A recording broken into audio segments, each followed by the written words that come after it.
berdoa, Allah tidak menunjukkan Allah itu kaya, saya nggak sholat lagi lah gitu. Ngancem Pernah ini. Pak, doa kok ngancem gitu kan. Tapi pernah saya lakukan. Saya waktu itu kalau dalam unggul dalam pendidikan kayaknya walau-walam ya Pak ya, nggak menang olimpiade segala macam tapi saya mengatakan bahwa saya unggul untuk mendapatkan beasiswa ini. Saya punya kemauan yang luar biasa. Saya punya kegigihan. Aspek kegigihan itu yang kamu tunjukkan. Itu yang saya tunjukkan bahwa saya itu unggul. Tidak semua orang yang mau. Saya kuliah sambil jualan, tinggal di masjid segala macam. Saya tetap kuliah. Itu menunjukkan bahwa saya ingin merubah diri untuk menjadi unggul. Yakinkan diri kamu supaya Allah tuh yakin akan apa yang akan kamu lakukan. Kalau kamu tidak yakin, maka Allah gimana mau yakin? Kamu sendiri aja nggak yakin. Kamu pasti bisa. S1 selesai, terus kemudian S2 itu langsung daftar S2 di tahun 2018 itu atau belum? Enggak. Jadi pas lulus S1 pada tahun 2018, wisuda 2019 Januari kalau nggak salah Januari atau Februari ya. Wisuda. Waktu itu saya juga sudah mendampingi Pak Gita dan Nupranata PWM kemana-mana, bahkan ketika ada acara ketika beliau nggak bisa mengisi, saya yang mengisi Pak. Itu kayak surprise terus nih beliau nih. Pak Gita ini mengajarkan saya bagaimana saya harus siap kapanpun. Gitu. Nah kalau diajak sama beliau saya harus siap. Ini kalau tiba-tiba beliau suruh saya ngasih materi gitu kan, gitu. Tapi memang itu terjadi Bapak. Jadi saya diajak, terus sampai datang di tempat pengajian mengisi anak ini, yang disuruh maju saya. Gitu. Nah, jadi sejak itu pengalaman pertama saya di Gunung Pring ya? Gunung Pring ya kalau saya masih ingat. Belum bawa sana, saya disuruh maju. Ya udah Mas Ramli silakan mengisi. Saya kaget, tapi mau nggak mau udah harus siap kan siap begitu. Siap siap harus maju siap. Itu pengalaman saya untuk mengikuti Pak Gita dan Pranata. Di samping sisi lain Mbak ini ngikut matur sama Pak Haidar apa segala macam kan. Saya lebih dekat intens sama Pak Gita. Pak Gita. Kalau ambil S2-nya tuh di tahun 2020 ya. Yeah. Terus kemudian ini kan tadi nggak kebayang untuk bisa selesai S1 saja. S1. Yang motivasi yang mendrive Mas Ramli untuk ambil studi S2 itu apa? Oke, setelah lulus S1, tapi sebenarnya bahkan sekarang masih ada tulisannya Pak. Bahwa memang sesuatu, memang saya biasa nulis Pak, menulis sebuah mimpi. Nanti lulus S1 terus bisa S2 dan keinginan muncul S2 itu ketika saya setelah lulus S1 pergi ke Masjid Semarang. Masjid Agung Semarang yang ada kayak kembang-kembang itu Pak. Itu ada titip doa. Titip doa. Titip doa ada berkasnya. Silakan tuliskan doa. Ada gitu-gitu Pak. Oke. Silakan tuliskan doanya. Terus nanti mungkin siapa yang mendoakan nggak tahu, tapi tuliskan. Saya menuliskan waktu itu. Saya ingin kuliah, kemudian kuliah S2, kemudian dengan beasiswa. Kemudian lulus tepat waktu segala macam, pokoknya kemudahan ya itu saya tulis dan saya masukkan ke kota itu, kota masjid itu kayak dan saya kayak nulis status di wall Facebook atau titip doa, titip doa biasa gitu. Titip doa dan kasih infak seikhlasnya ada di sampingnya kan begitu. Ada infak seikhlasnya sama titip doa. Tapi saya sangat yakin waktu itu ya udahlah saya tulis saja gitu, pokoknya ada ditulis itu ada haji umroh segala macam saya tulis di sana semua. Dan ternyata lulus S1 tahun 2000 setelah wisuda 2015 saya langsung mencoba untuk melanjutkan diri untuk mencoba bersaing dengan dunia beasiswa. Saya langsung daftar dengan tidak kesiapan. Nah, maksudnya belum ada pengalaman yang lain-lain. Nggak ada persiapan khusus. Nggak ada persiapan khusus gitu kan. Minta rekomendasi Bu Akif Hilmi waktu itu sebagai dekan. Ternyata belum lulus Pak. Pernah nggak lulus di kesempatan awal 2015 itu beasiswa apa? Skema masih apa? Beasiswa BU. Beasiswa unggulan. Masih unggulan. Nah, itu pertama saya mencoba. Nggak ada pengalaman, masih kosong kan pengalaman. Kemudian membuat esai waktu itu masih sedikit lah pengalaman yang berbau dengan kemasyarakatan. Bahasanya sangat jelek sekali, yang istilahnya yes no aja yang tahu gitu kan. Nah, pengalamannya sangat minim waktu itu.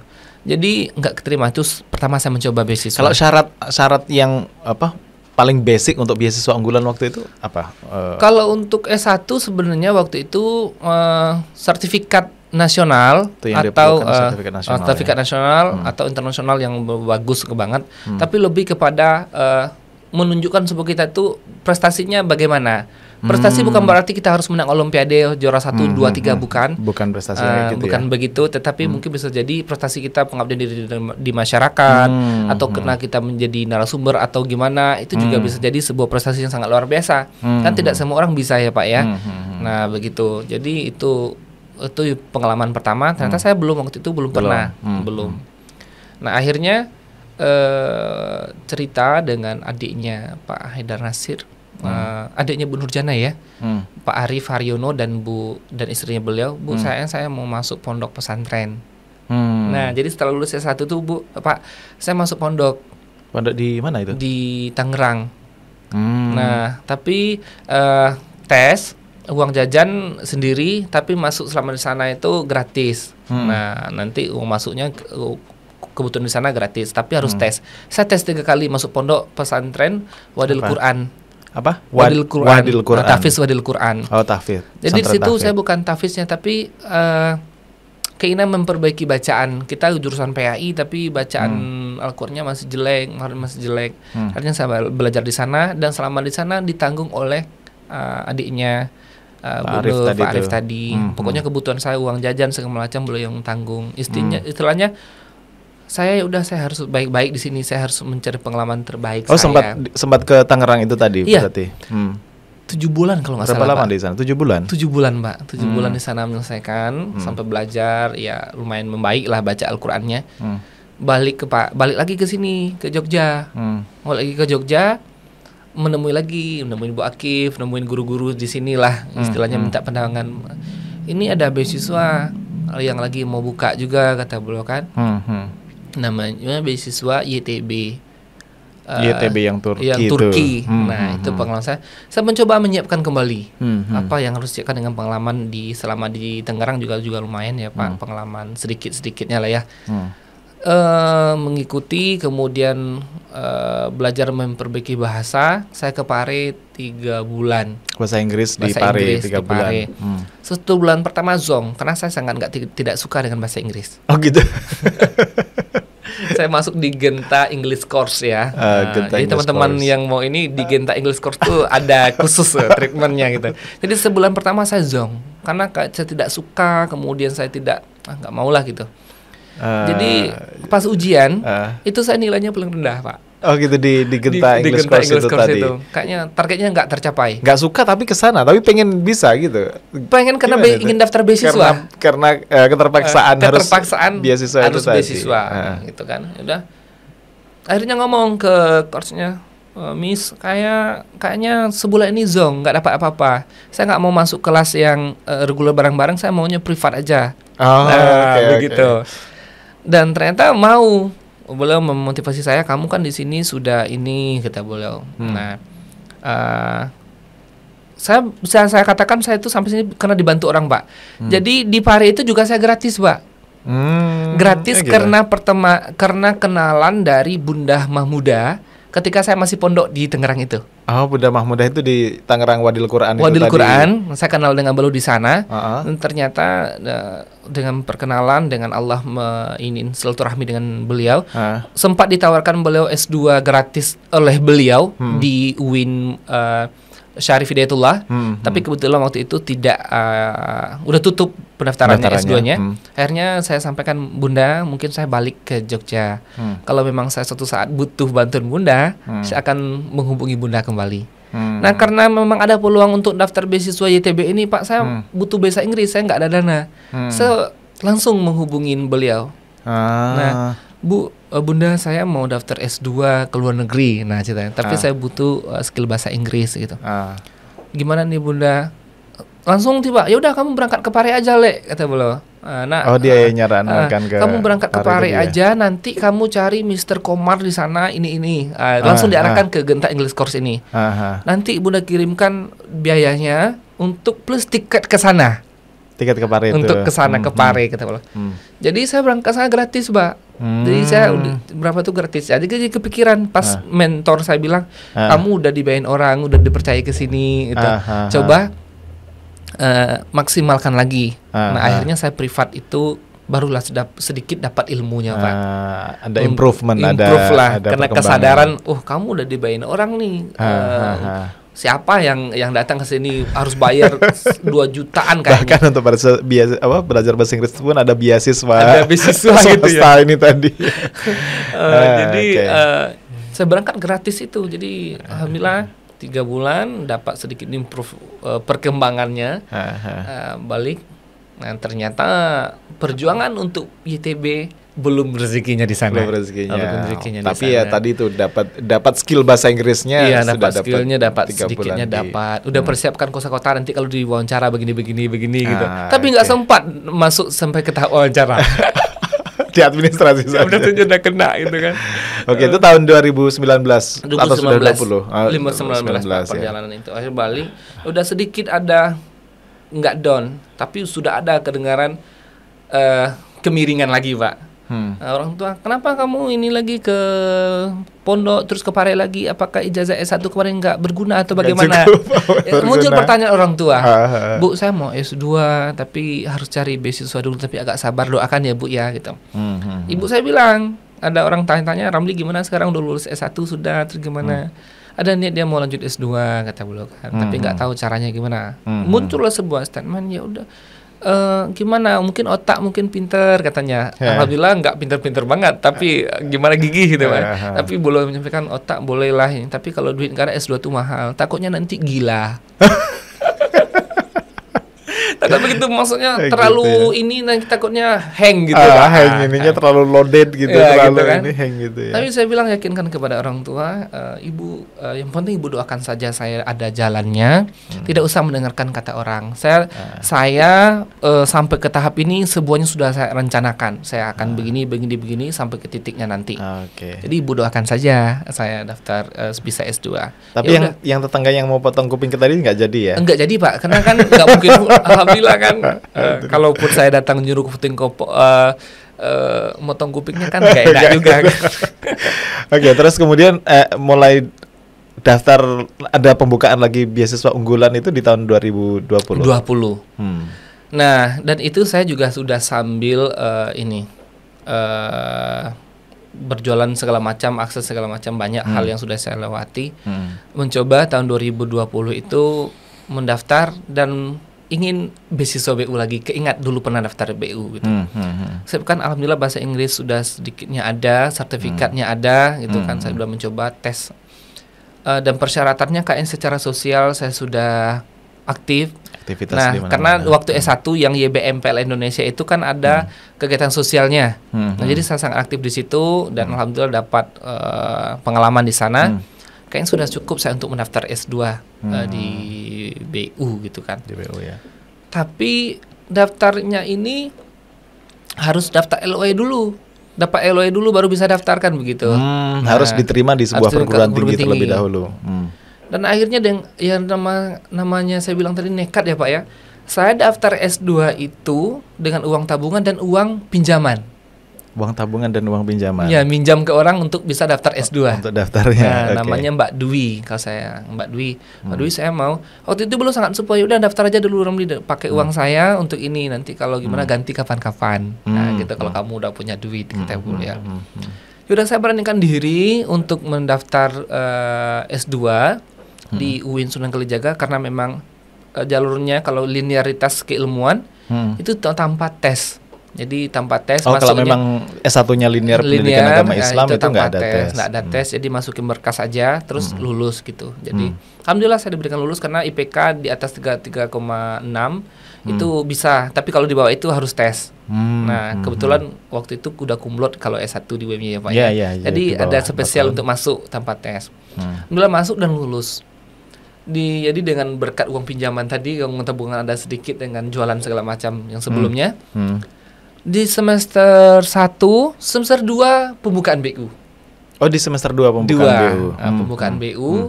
Buka, saya kembali mengulik apa yang harus saya persiapkan. Nah, tapi sebelumnya itu berkat tanya jawab sebenarnya. Tanya jawab dengan Mas Iman, menantunya Pak Haidar Nasir. Waktu itu kayaknya chat jam 10, jam 11 malam. Mas Ramli semangat ya, udah ini, daftar S2 di UIN ya? Iya Mas gitu. daftar beasiswa belum, masih mungkin dari hasil jualan segala macam bisa. Ya udah Mas Ramli, ini beasiswa BU buka, kamu buka ya, kata beliau, kamu buka aksesnya, informasinya dari Mas Iman itu. Nah, Mas Iman itu nanti gimana Mas, ada rekomendasi gitu kan. Karena memang alhamdulillah dengan hubungan baik dengan Bapak dan Mas Iman juga, beliau bilang nanti rekomendasinya dari Pak Rektor. Pak Rektor UMY. Rektor UMY. Nah, dan pada waktu itu saya belum punya akses ke Pak Gunawan Budianto. Nah, yang akses itu nanti Bu Nurjana langsung menghubungi Pak Gun untuk membuatkan saya surat rekomendasi BU. Nah, gitu Pak.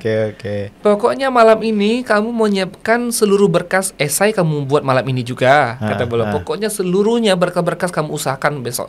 Untuk rekomendasi dibantu Ibu. Nah, kan kalau beasiswa BU itu ada yang merekomendasikan, Pak.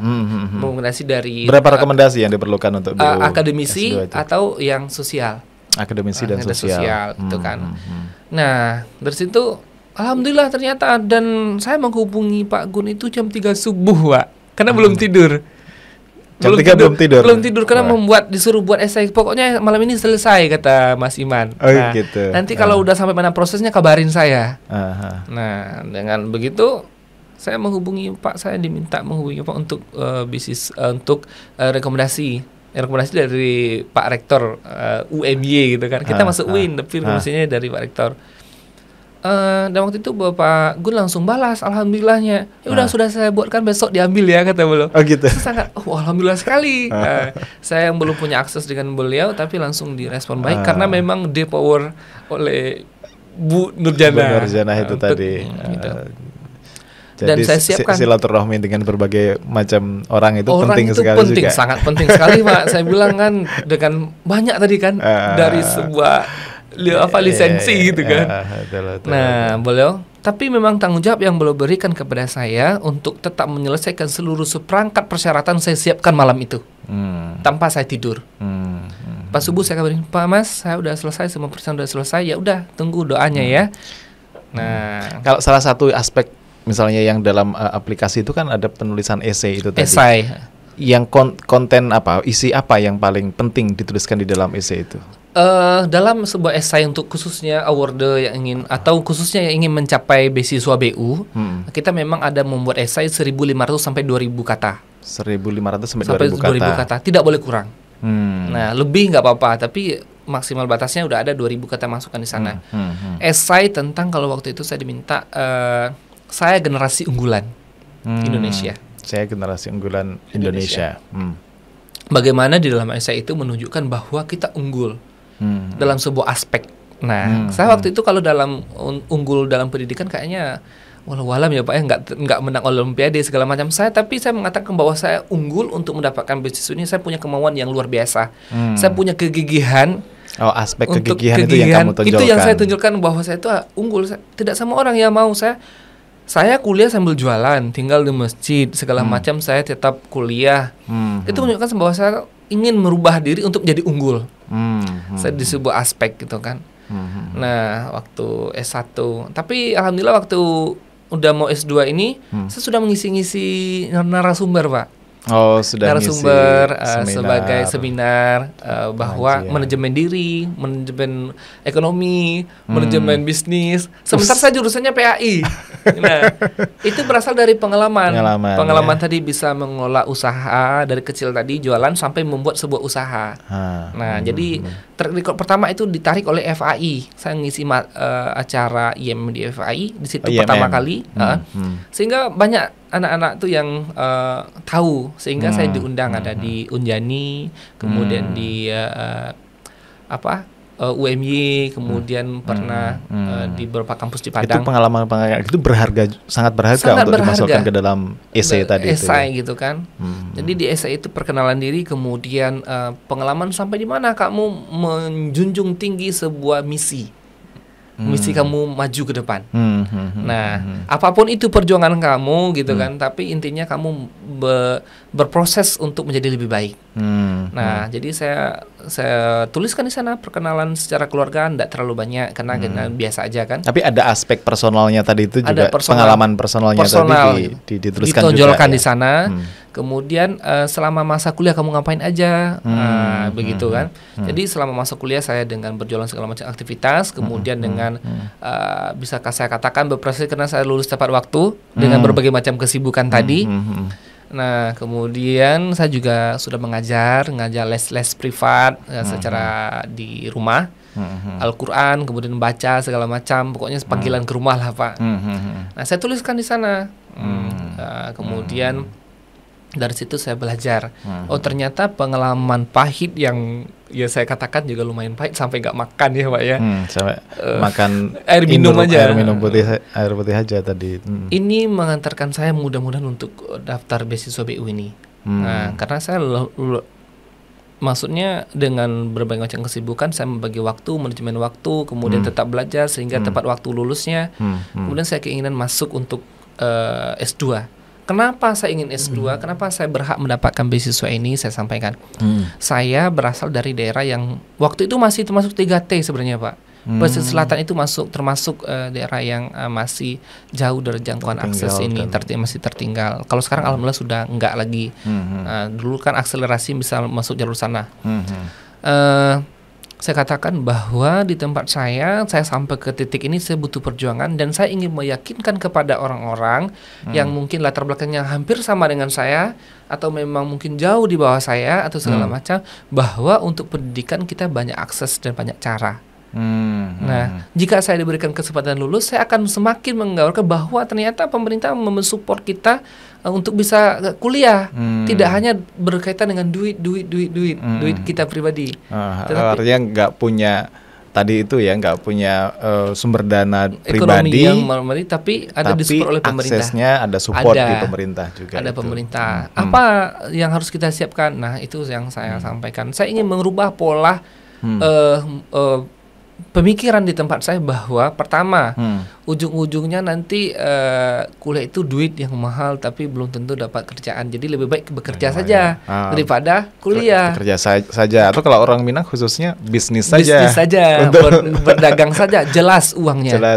Jelas dapat uangnya, jelas dapat untungnya. Kalau kuliah nanti belum tentu, udah duitnya habis mahal, kita belum tentu jadi apa-apa kan begitu. Sehingga saya menjadikan itu sebuah pelajaran di sisi lain. Dan yang paling utama sebenarnya Pak, dengan ya Bapak tahu sendiri tadi kan saya berangkat ke Jogja ini dengan support jemaah, dengan sumbangan orang-orang. Jadi saya berpikir saya harus sukses. Nah, karena banyak harapan orang-orang yang saya bawa. Kalau nggak saya nanti makan uang yang nggak baik, gitu kan? Karena udah dibagi support. Itu kan dibopong oleh banyak orang tadi gitu. Itu kan kesukses. Di mana kita hari ini itu banyak sekali orang yang berjasa atas kecapaian saya. Maka saya bilang saya hidup dengan pertolongan orang. Kalau nggak ada orang lain, mungkin saya nggak sampai ke titik ini. Dengan banyak hal dan tidak bisa saya sebutkan Mbak Jogja ini orang yang mensupport saya gitu dengan segala macam hal, dengan berbagai macam hal dan bentuknya gitu ya. Itu S3 kan sama ya dengan tadi melalui support BU saja. Ada nggak perbedaan persyaratan atau hal spesifik yang dipersiapkan untuk beasiswa S2 BU dengan S3 untuk S3 itu, Ramli? Kalau S1 sebenarnya yang daftar beasiswa S1 itu BU itu nggak ada persyaratan bahasa Inggris. Nah, cuman kayak skill-skill yang lain aja, sertifikat ada sertifikat kompetensi diri lah ya Pak gitu. Kalau S2 kemarin memang kita harus ada TOEFL. Ada TOEFL 500. Oh, 500 minimum. Nah, kemudian membuat esai seperti biasa dan sertifikat kompetensi. Nah, dan alhamdulillah waktu itu sebenarnya ya Pak ya, mohon maaf banget, saya memang berjuang banget saya menyampaikan kalau memang kalau nggak salah 500 lebih, tapi saya di 500 waktu itu Pak, masih kurang. Masih kurang TOEFL-nya. Tapi diberikan ide sama Mas Iman, saya TOEFL-nya nggak mencukupi gimana? Kamu tulis aja, kamu print tadi masukkan ke Word, kamu tulis di atasnya. Kalau saya diberikan kesempatan, saya akan belajar untuk memperbaiki bahasa Inggris saya. Gitu. Begitu. Jadi bukan halangan juga ya, nggak sampai 500 dengan tambahan note tadi itu. Bahwa saya akan berjuang untuk Inggris. Jika saya diberikan kesempatan bukan bermaksud melanggar administrasi, tapi jika saya diberikan kesempatan saya akan berusaha lebih baik untuk mencapai skor yang diinginkan oleh BU. Saya tuliskan begitu, Bapak. Oke. Dan alhamdulillah dahsyat, lumayan. Ini memang kegigihannya itu terbukti di situ. Jadi Kalau orang mungkin udah nggak nyampe kriteria udah mundur. Gitu. Saya gimana caranya ya gitu. Jadi saya buat saya tulis dengan sesuai perintah. Intinya akhirnya harus ada yang mensupport dan memberikan ide gitu kan. Lingkungan kembali kan ya. Dan kita nggak kemudian diam, kita pendam sendiri, kita share juga ada teman untuk berdialog, untuk ngobrol, diskusi gitu. Yang dalam hal ini tadi Mas Iman tadi. Mas Iman itu kan. Alhamdulillah luluslah S2 itu. Lulus S2, dengan ini saya jalankan sambil S2 saya mengajar. Mengajar di SMA Al-Azhar 9 Yogyakarta. Itu pengalaman implementasi keilmuan. Saya sudah lulus S1 nih ya gitu. S2 ya saya harus mencari pengalaman implementasi sebenar-benarnya dalam jadi guru. Akhirnya saya daftar jadi guru di sana. Jadi sambil S2 berjalan, saya daftar jadi guru. Pada saat yang sama jadi guru di SMA Al-Azhar. Dan alhamdulillah berjalan dengan baik. Karena saya bagi waktu dengan maksimal. Pokoknya nggak ada istilahnya menunda segala macam, nggak ada. Kalau ada pekerjaan dan segala macam saya lakukan waktu itu, ada tugas saya lakukan supaya bisa mengerjakan yang lain. Nah, dan alhamdulillah kenapa saya lulus, saya sampaikan kepada teman-teman ini, khususnya banyak teman-teman yang dulu saya dengar lulus tepat waktu yang gimana. Kalau saya lulusnya secepatnya. Oh, secepatnya. Bukan tepat waktu. Kadang tepat waktu menurut kita masing-masing beda ya Pak. Ini belum tepat nih, nanti aja. Kenapa? Ini pengalaman luar biasa bagi saya. Tahun 2020 beasiswa BU masih membuat ketentuan kebijakan bahwa kampus yang bisa BU itu masih dari Kemenak dan Kemdikbudristek. Di bawah Dikti boleh. Dan alhamdulillah saya kan lulusnya di tahun 2019 sehingga persiapan masuk 2020. Waktu itu masuk di UIN Sunan Kalijaga Jogja, jurusan PAI. Dan waktu itu masih bisa untuk dari beasiswa jalur kampus di bawah Kemenak. Bisa. Dan tahun 2021, 2022 itu udah berubah kebijakan. Kebijakan BU tadi. Kebijakan BU. Yang di lingkungan Kemenak nggak boleh lagi atau gimana? Nggak boleh lagi, nggak bisa. Hanya di bawah kampus Kemdikbudristek. Seandainya saya tergelincir lulus di tahun 2020 misalkan, dan saya harus daftar S2 tahun 2021 nggak bisa, Pak. Jadi saya merasa beruntung. Untung saya lulusnya cepat. Saya persiapan, saya masuk dan pas tepat momentumnya. Kayaknya beasiswa memang dibikin buat kamu aja.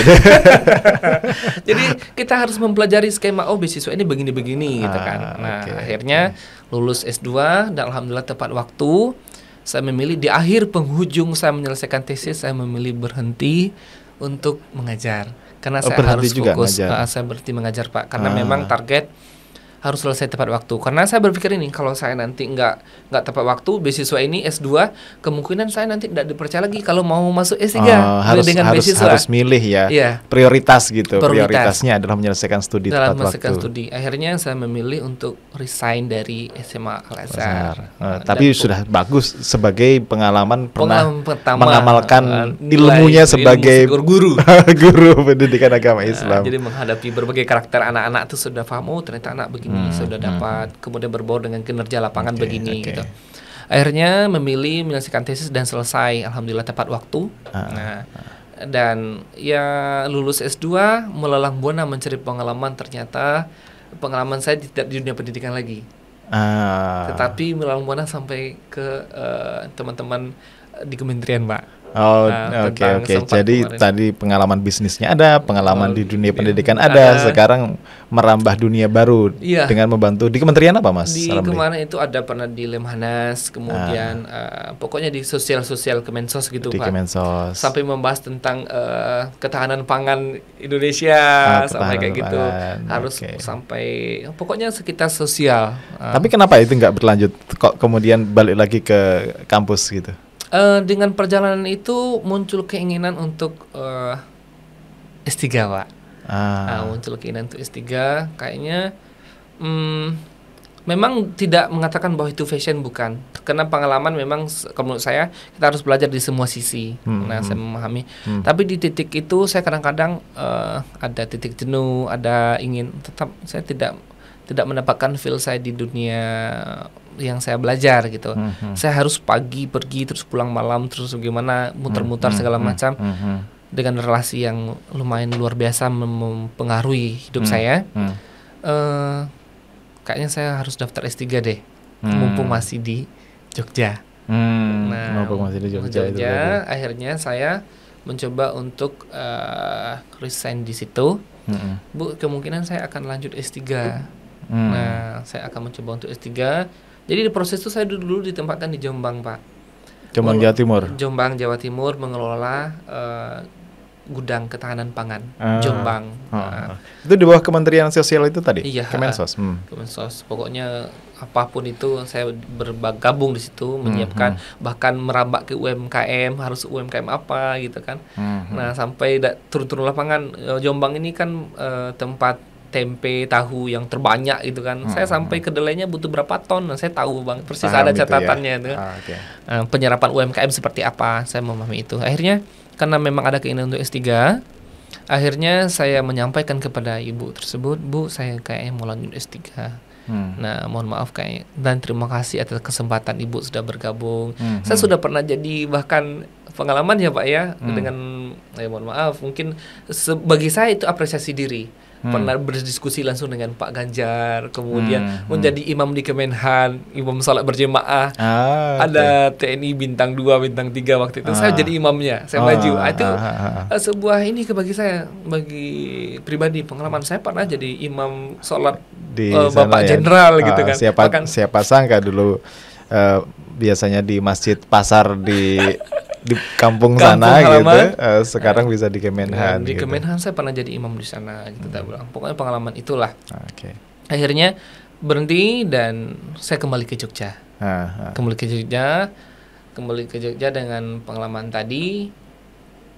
Mulai dengan solusi mau daftar S3 mau seperti apa, Pak. Balik lagi ngomong lagi kita baik-baik. Saya tetap menuakan sesuatu yang memang menurut saya itu siapa sih orang yang akan bisa saya jadikan patokan. Nah itu memang mindset saya dari dulu Pak. Jadi ketika memang ada orang menurut saya itu adalah orang yang akan saya jadikan role modelnya, bisa saya menjadikan tempat curhat segala macam, pasti saya sampaikan ke beliau. Pak, saya ingin begini bagaimana menurut Bapak? Ini kembali ke siapa? Ke Pak Gatot lagi Pak atau Gatot. ke siapa? Pak Gatot dan ini kembali ke Pak Gatot karena beliau yang paling dekat dengan teman saya ya Pak ya. Nah, ya udah Mas Ramli, kamu daftar S3 aja. Nah, nanti gimana pun cara pasti ada jalan lah kata beliau. Gitu bahkan saya udah menangis depan beliau, kayak mana nih Pak? Kan nggak etis banget, udah masuk S3, udah ini, tapi nanti nggak jadi lanjut karena nggak ada pendanaan gitu kan. Nah, tapi ini sudah pamit juga ke orang tua di kampung. Itu minta izin ke orang tua, Bu, saya mau daftar S3. Tapi semenjak saya lulus S1, S2, orang tua tuh udah bilang, pokoknya ibu support apa yang terbaik menurut kamu. Sudah lepas sekarang gitu. Tidak ada kecanggungan. Nanti gimana? Belum tidak memikirkan lagi, Pak. Jadi nggak ada ketakutan lagi, nggak ada. Jadi kalau menurut kamu itu bagus, ya udah silakan lanjutkan. Tapi kalau memang gimana, tetap.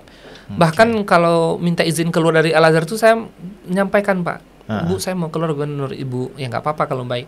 Tapi intinya di setiap langkah, di setiap hal-hal yang saya ambil, bahkan ujian kelas, ujian S1, S2, saya pasti meminta izin kepada orang tua. Bu, saya mau ujian, tolong mohon doakan ini. Tidak pernah terlepas Pak. Insya Allah, alhamdulillah itu yang sesuatu tindakan yang selalu continue saya sampaikan ke minta doa orang tua. Itu ya. Bu, saya mau begini, mohon doakan ya Bu. Mau begini, doakan Bu. Keputusan saya begini, selalu. Itu tidak pernah terlepas Pak, pasti. Kemudian jalan dengan Pak Gatot ini luar biasa, dia meyakinkan nanti pasti bisa Mas Ramli. Pasti dapat. Nah, meskipun belum kebayang apa gitu. Tiba-tiba terus kemudian ada pembukaan gitu kan. BU lah kembali BU gitu. lagi buat surat ini ya. Walaupun surat itu saya minta surat ke pimpinan wilayah Muhammadiyah yang sekarang dengan Pak Ikhwan Ahada, minta segala macam. Walaupun pada akhirnya yang dipakai adalah untuk BU saja. Nah, tapi memang perjalanannya harus begitu. Saya ngurus dua-duanya, BU saya urus, kader saya urus. Terus sekarang orang bilang, kamu jadi S3, jadi insya Allah. Jadi jalur mana? Jalur sekarang ini untuk jalurnya jalur pimpinan Muhammadiyah dulu, kayak gitu. Jalur kader gitu kan. Nah, intinya begitu. Dengan positifnya, padahal belum tentu Pak, belum tentu. Sebenarnya betul belum tentu. Tapi dengan Allah, ya Allah, Bismillah lah ini segala macam. Ternyata memang Allah kasih skenario-nya, kamu harus berputar-putar, menguji kesabarannya. Kalau saya saja mundur kemarin, enggak keterima lagi nih beasiswa kader, ya udah sudahlah enggak lagi. Tapi kan saya intens, bahkan saya menemui Bapak terus, Pak gimana nih Pak, apa solusinya Pak gitu. Kira-kira gimana udah punya bayangan gitu. Tapi pada saat wawancara untuk S3 dokter kemarin, Bapak siapa yang membiayai? Insya Allah beasiswa. Jadi kayak sebuah afirmasi itu memang benar Pak. Afirmasi. Tapi keyakinan kayak gitu tuh datangnya aja dari mana Ramli? Keyakinan bahwa oke, I'll get it. Saya akan dapat ini nih. Dapat itu. Oke. Pertama ada sebuah ini dari saya itu, yakinkan diri kamu supaya Allah tuh yakin akan apa yang akan kamu lakukan. Kalau kamu tidak yakin, maka Allah gimana mau yakin? Kamu sendiri aja nggak yakin. Kamu pasti bisa. Tapi ada satu momen dulu Bapak, sebenarnya dalam kegalauan untuk S2, S1 kemarin. Saya diperkenalkan lebih dekat dengan Pak Haidar itu ketika momen saya sangat di masa-masa terpuruk. Terpuruk, bahkan saya berdoa, ya Allah kalau memang katanya Allah tuh maha kaya, Allah tuh maha segalanya, bahkan begitulah intinya saya berdoa dengan gumaman di sholat tahajud waktu itu. Nah, tapi kok hidup saya tuh masih sulit. Saya udah puasa karena mungkin juga kekurangan. Ini yang waktu S1? S1 Pak. Nah tapi kok Allah tuh masih memberikan kesulitan gitu. Kalau Allah di saat ini, saat sekarang nih saya berdoa, Allah tidak menunjukkan Allah itu kaya, saya nggak sholat lagi lah gitu. Pernah Pak. Doa kok ngancem gitu kan. Tapi pernah saya lakukan. Tapi qadar Allah memang pada waktu itu Allah langsung kabulkan Pak. Allah kabulkan subuhnya. Dengan mohon maaf ya Prof, Prof Haidar Nasir memanggil saya, Mas Ramli nanti ke rumah saya ya. Jadi habis sholat subuh dipanggil beliau, Pak, dikasih uang waktu itu sama beliau. Nah kamu fokus belajar Mas Ramli, selesaikan studinya, nanti masalah kosan apa segala macam, kalau nanti saya bantu. Di saat disulit-sulit tadi Pak, saat sulit S1 cari duit, uang segala macam itu kan. Di situ saya ternyata Allah mendengar sangat luar biasa, walaupun mengancam pada waktu itu kan, mengancam saya. Ya kan kondisinya sudah sangat desperate istilahnya, itu hampir orang tua di rumah gitu. Sakit, orang tua dalam keadaan sakit, disuruh pulang, kuliah susah, uang jajan juga susah, makan juga bilang orang tua juga nggak sanggup gitu kan. Akhirnya begitu. Nah jadi tapi alhamdulillah di situ gitu ya. Jadi artinya memang keyakinan tadi itu juga hasil dari tempaan pengalaman yang sudah panjang gitu ya, bahwa mesti ada jalan. Kalau kita usaha, doa, mesti ada jalan gitu. Dan akhirnya meskipun kemarin juga pendaftaran di admisi sudah tutup pun gitu, masih ada jalan gitu. Sudah tutup, saya mencoba. Sudah tutup, udah terakhir registrasi kan. Tetapi apa ya solusi yang harus saya lakukan? Akhirnya saya buat surat. Buat surat mundur untuk membayar registrasi sampai saya lolos beasiswa BU gitu kan. Ternyata memang dengan keyakinan begitu, walaupun belum ada pengumuman, tapi saya bilang saya akan biayanya dari Kemdikbudristek kayak gitu kan. Saya maju, penting saya kuliah dulu. 1 hari setelah masuk kuliah S3 baru pengumuman. Pengumuman dari untuk tahap akhir, sampai akhirnya tahap sudah selesai. Tapi yang juga dalam kan ada proses wawancara ya. Nah, dalam tanya jawab di wawancara itu apa yang kira-kira menurut Ramli meyakinkan pewawancara itu bahwa anak ini memang layak untuk dibiayai oleh beasiswa BU gitu. Jadi kalau persyaratannya memang masih sama sebenarnya Pak. Hanya saja tadi kalau S1 tanpa TOEFL, S2 ada TOEFL, S3 yang kemarin alhamdulillah memang kayaknya emang Allah lagi ini kamu harus lanjutkan. Nggak ada TOEFL Pak. Oh nggak ada tes TOEFL. Adanya tuh tes UKBI. Apa itu? Uji kompetensi bahasa Indonesia. Nah, kompetensi bahasa Indonesia. Kompetensi bahasa Indonesia untuk untuk luar negeri. Dalam negeri nggak ada. Jadi saya selamat. Nggak harus tes TOEFL lagi. Tapi harus tes uji kompetensi bahasa. Dan pada momen tahun 2023 ini, UKBI itu baru testimoni. Jadi kayak berapapun hasilnya nggak apa-apa. Yang penting kamu udah tes. Sudah pernah tes. Gitu kan. Jadi kayak, wah beruntung sekali nih jangan kemudahan gitu kan. Saya hanya melampirkan esai, kemudian sertifikat kompetensi diri, pengalaman-pengalaman yang sebelumnya. Saya cuman persyaratan itu, tapi juga saya kuatkan tentang kontribusi saya selama S2 selesai, mau ngapain aja. Terus nanti doktor tuh mau bagaimana. Nah, Saya ending terakhir memang gini Pak, saya harus kaya. Kaya biar saya bisa buat sekolah. Bisa jadi memang saya tidak menginginkan, kita sebenarnya punya kompetisi diri ingin saya kembangkan, tetapi kita tidak punya informasi, tidak dapat akses segala macam. Itu yang masih saya rasakan di daerah tempat saya. Nah, jadi saya ingin ya udah nanti kalau memang karena saya semuanya beasiswa plus gitu kan, dari S1, S2, S3 itu kan beasiswa.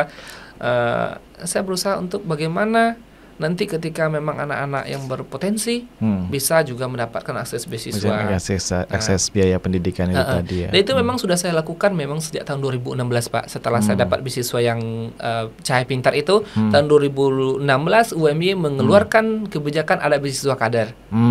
Nah, saya mengkader adik-adik saya yang IPM untuk bisa masuk ke UMY dengan jalur beasiswa kader. Dari Padang, Sumatera Barat, khususnya Sumatera Barat umum ya. Saya mengkader itu, kamu harus menyiapkan ini dan ini segala macam. Nah, akhirnya sekarang udah sekitar 40-an ada lebih kurang Pak yang gratis kuliah di UMY. Oh, melalui skema beasiswa kader itu tadi. Pokoknya saya tunjukkan ini yang harus kamu siapkan. Kalau wawancara ini nanti pertanyaannya, ini nanti yang harus kamu jawab. Gitu begitu. Ya. Ada polanya ya dalam interview. Kalau yang untuk S3 tadi itu, yang ditanyakan oleh pewawancara itu apa itu? Yang pas S3 kemarin yang ditanyakan, kamu sudah S2. Nah, kenapa kamu berkeinginan masuk S3? Kata beliau. Nah, terus setelah S2 kamu ngapain aja kemarin? Udah ada belum yang ini? Karena kamu kan guru ya. Alhamdulillah saya sudah pengalaman mengajar tadi Pak. Jadi langsung saja. Alhamdulillah Prof, Pak, saya setelah lulus, bahkan sebelum lulus S2, saya sudah mengajar. Jadi sebagai bentuk implementasi ilmu yang saya saya fahamin belajar, saya menjadi guru di SMA Al-Azhar, saya bilang. Dan di sisi lain saya juga membantu adik-adik segala macam yang ingin memiliki akses untuk ternyata ada jalur beasiswa untuk ketika ingin kuliah segala macam. Dan itu memang saya buat alur dan polanya, saya tentukan.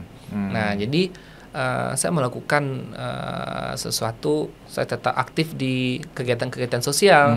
Bahkan kalau ada pengarahan sosial di Kulon Progo Pak, kalau ada ini akses, saya mengalihkan dana-dana sosial untuk bisa akses ke sana. Artinya tadi itu tidak hanya lurus kuliah terus, tapi juga implementasi dan aktivitas kita di luar itu, implementasi ilmu kita di luar bangku kuliah juga sangat berpengaruh. Ya. Saya juga aktif masih membantu-bantu di pergerakan Orto Muhammadiyah. Saya aktif di sini Bapak dan Ibu segala macam. Kemudian ujung ending akhirnya kamu mau jadi apa? Kenapa kamu ngambil doktor gitu kan? Nah, sehingga juga waktu itu belum masih menanyakan Pak psikologi. Kenapa kamu dari PAI ngambil psikologi kita bilang. Itu kan berbeda gitu. Begini Pak, saya dengan ilmu pendidikan insya Allah sudah memahami ternyata pendidikan itu polanya begini. Nah, persiapan belajar mengajar begini. Tetapi tidak semua orang memahami bagaimana, apakah yang mengajar ini, yang diajar ini senang atau tidak gitu kan. Begitu. Apakah dia sejahtera, well-being-nya dapat atau enggak gitu kan. Sudah istilah well-being sudah saya masuk gitu kan. Nah, saya ingin tahu kesuksesan outputnya itu kan tergantung nanti cara guru mengajar. Kalau psikologisnya gurunya tuh nggak dapat feel-nya, jadi outputnya anaknya nggak dapat Pak, nggak senang gitu.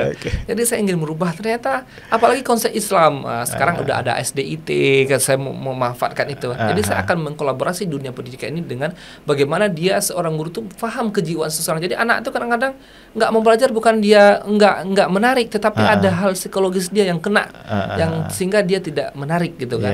Nah, jadi saya akan menerapkan ilmu itu sehingga saya mengajar dengan suasana sekolah senang. Gitu kan. Suasana karena kita tahu psikologisnya begini, seorang guru harus begini. Nah, karena titik kemarin saya dapat ilmunya sedikit ya, baru mulai S3 langsung dapat pemahaman lebih tajam. Orang berilmu tingkatnya ada tuh as-sudur ya. Jadi kalau orang berilmu tuh tingkatnya tidak hanya di akal tetapi sampai ke hati. Ilmu la fi sutur walakin fi sudur gitu. Itu tingkat experience-nya, pengalaman puncaknya harusnya begitu seseorang yang berilmu. Ternyata itu ilmu psikologis. Jadi kata Pak, saya kemarin Pak Azam apa ini ya? Pak Azam kayaknya belum menghilang bahwa kita harus tahalli sampai ke tingkat tajalli. Nah, sebenarnya seperti itu konsepnya. Sehingga kita dengan menghadapi dengan berbagai macam orang, anak yang pemarah, anak yang nakal, maka kita sudah siap menampung itu. Jadi kita harus siap dengan perilaku orang begini-begini. Ketika kita berilmu, kita memahami. Karena Tahap orang berilmu kata ini kan kita learn-nya merubah kebiasaan itu menjadi lebih baik, sempurna jadi insannya.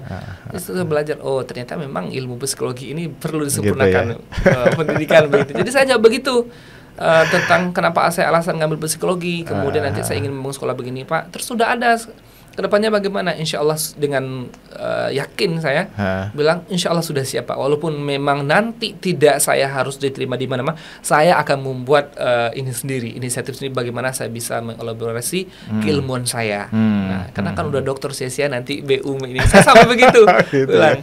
Mudah-mudahan BU ini menjadikan saya kompeten dalam ilmunya. Jadi kalau untuk dalam dunia pendidikan kena harus S3 yang terakhir pendidikannya, maka saya ingin ahli di dalam dunia pendidikan sampai tingkat terakhirnya yaitu S3. Mudah-mudahan BU memberikan saya kesempatan untuk kedua kalinya. Saya kemarin sudah menjelaskan dengan tepat waktu dengan kompetisi yang saya punya. Mudah-mudahan saya berjuang kembali lagi untuk S3. Mudah-mudahan BU ridho. Gitu ya. Nah, alhamdulillah ternyata Allah kasih ini Pak, dikasih jalan untuk mendapatkan untuk BU kembali, beasiswa unggulan kembali ya. Jadi S1 beasiswa dengan perjalanan lika-likunya, beasiswa pendidikan, S2 alhamdulillah juga beasiswa, dan S3 beasiswa. Intinya kalau untuk teman-teman, kalau bagi saya ya Pak ya, yang apa sih yang terbesar yang harus kamu siapkan gitu? Mental ya terutama mental untuk kamu siap bersaing, siap berjuang, kompetitif. Sesuai dengan ini saya jaket BU waktu S2 saya pakai ini Pak. Sini beasiswa bulan. Nah, jadi insan yang kompetitif. Jadi kita harus. Jadi mental untuk untuk kompetitif, berani, untuk terus ingin menjadi unggul gitu ya. Lebih baik. Jadi kamu harus harus punya konsisten dan komitmen. Jadi resiliensi, perseverance itu ketahan bantingan itu sangat jadi kunci gitu ya untuk keberhasilan dan kesuksesan kita di atas macam-macamnya macam hal. Jadi kayak membiasakan sesuatu hal yang positif, mengafirmasi diri hal-hal yang positif. Jangan kayak kamu aja nggak yakin, nggak mungkin lagi. Kalau kamu udah mengatakan nggak mungkin, bagaimana Allah akan mengabulkan apa yang ingin kamu lakukan? Betul. Jadi intinya unggul bagi kamu tuh jadilah versi terbaik kita. Ada orang bilang, kalau Ramli sendiri bilang begini Pak. Ada orang memikirkan masa depan. Kalau bagi saya, kita memang harus memikirkan masa depan. Tetapi pikirkanlah masa saat ini kamu berbuat baik, berbuat semaksimal mungkin masa saat ini sehingga masa depan kamu lebih baik. Nah, kalau kamu hanya nanti kedepannya begini-begini, tapi kalau saat ini kamu tidak melakukan yang terbaik, gitu ya? nggak ngapa-ngapain ya, otomatis ya kedepannya ya juga begitu-gitu saja. Nah, begitu. Mungkin bagi saya spirit pertama adalah semangat, komitmen, gigihnya, nggak gampang nggak nyerah gitu ya. Kalau ada halangan apapun, insya Allah memberikan jalan. Ikhtiar dan doa orang tua itu pertama ya. Dan saya minta doa banyak, doa umat. Jadi kalau saya ketemu, Bu, doakan saya semoga saya dilancarkan ini. Itu sering bisa saya katakan ke siapapun itu. Ke siapapun. Mudahkan saya ya Bu ya, mudah-mudahan saya ke depan sukses. Amin. Dengan siapapun. Nah, baik teman-teman yang Kristen dan Kristen, saya juga sama aja begitu aja. Doakan walaupun bagaimana. Tapi pada saat yang sama Ramli juga mendoakan kesuksesan untuk orang lain. Karena sukses gitu, itu bukan di kita diri sendiri. Sukses itu bareng-bareng. Insya Allah kalau teman-teman yang mau nanya tentang beasiswa segala macam, jangan sampai bisa hubungi saya dengan pengalaman yang saya nggak pintar-pintar banget, karena orang nggak butuh pintar, butuhnya berpandai-pandai. Kalau orang Minang tuh berpandai-pandai gitu biar dapat bejonya kata orang Jawa kan. Ada orang yang pintar tetapi ternyata dia nggak komitmen. Dia nggak konsisten. Komitmen, kecerdasan emosional dan spiritualnya nggak dapat. Sosialnya itu menurut saya sepanjang pengalaman saya pribadi dari S1, S2, S3 ini sampai ke titik ini, yang paling saya tanamkan adalah kecerdasan emosional dan sosial. Nah, saya harus bagi waktu ketika ada orang yang mengatakan begini, saya harus bagaimana. Kemudian relasi kita yang harus kita bangun harus seperti apa. Kadang kita kan memang kedepannya akan selalu berhubungan dengan manusia. Betul. Nah, tadi itu networking dengan berbagai macam orang, kan yang support juga banyak orang. Ketika ada masalah nggak gampang putus asa. Itu kan emosional itu tadi kecerdasannya. Dan berbagi rezeki dan berbagi pengalaman atau berbagi keluh kesah juga boleh. Mana tahu dengan berbagi itu tadi kayak tadi ya Pak ya. Sama Bunda saya mau S2 tapi mau untuk bahasa Inggris nggak ada. Tapi ternyata ternyata Allah memberikan rezeki itu karena melewat ngomong tadi Pak. Kalau saya nggak ngomong mungkin nggak ada gitu. Tapi karena saya ngomong, komunikasi dengan orang lain juga ya. Akhirnya dapat. Alhamdulillah pada mudah-mudahan Allah kabulkan jadi dokter ya secepatnya. Intinya bermanfaat. Bermanfaat untuk orang lain karena khairunas anfa'uhum linnas ya, sebaik-baik manusia, sebaik apapun, sepintar-pintar apapun harusnya bermanfaat untuk orang lain siapapun. Dan insya Allah juga manfaat itu balik ke diri kita sendiri. Jadi kalau Oke, baik Ramli. Makasih banyak udah berbagi. Panjang. Kalau kita ngobrol bisa tambah episode berikutnya. Perjuangan S1 aja masih panjang sebenarnya Pak. Banyak pahitnya. Karena tapi alhamdulillah orang tua dulu mengatakan kalau pahit jangan langsung dimuntahkan, kalau manis jangan cepat ditelan. Nah, itu bahasa Indonesia begitu. Oh gitu ya. Pak, kalau pahit jangan segera dimuntahkan. Kalau manis jangan cepat ditelan. Istilahnya itu kayak mana ya, harus berhati-hati. Kadang-kadang apakah karena kita pahit langsung kita mungkin ada orang yang tersinggung. Ada orang tersinggung, ada orang yang malah mensyukuri bertepuk tangan gitu atas kepahitan kita. Tapi kalau begitu dapat panis, kesenangan jangan langsung dinikmati dan dihabiskan gitu ya. Tapi ternyata mungkin ada hal lain yang mungkin. Betul. Nah, itu perlu selalu bersiap dalam segala kondisi dan situasi. Dan kalau bagi saya orang Minang hiduplah bagaikan tampang ubi. Tampang daun singkong Pak. Apa itu? Gimana itu filosofi? Kalau itu bisa dipraktekkan sebenarnya sih, bisa diuji. Batang singkong itu dimanapun ditempatkan dia akan berusaha untuk hidup dulu. Terlepas nanti dia akan lebih subur atau apa, tapi dia punya effort untuk hidup dulu ya. Nah, mana tahu Allah tempatkan di ini dia hidup segala macam. Jadi bisa menyesuaikan diri dengan siapapun. Di mana bumi dipijak, di situ langit dijunjung. Intinya makasih banyak Ramli ya. Kasih banyak dan good luck dengan studi S3-nya. Mudah-mudahan dilancarkan, apalagi tadi itu mendapatkan kenikmatan mendapatkan beasiswa unggulan. Dan insya Allah proses di S3 Psikologi Pendidikan Islam juga dilancarkan dan nanti menambah banyak manfaatnya, memperluas manfaatnya insya Allah. Gitu Ramli ya. Amin. Ketemu lagi di kesempatan berikutnya insya Allah. Assalamualaikum warahmatullahi wabarakatuh. Waalaikumsalam warahmatullahi wabarakatuh.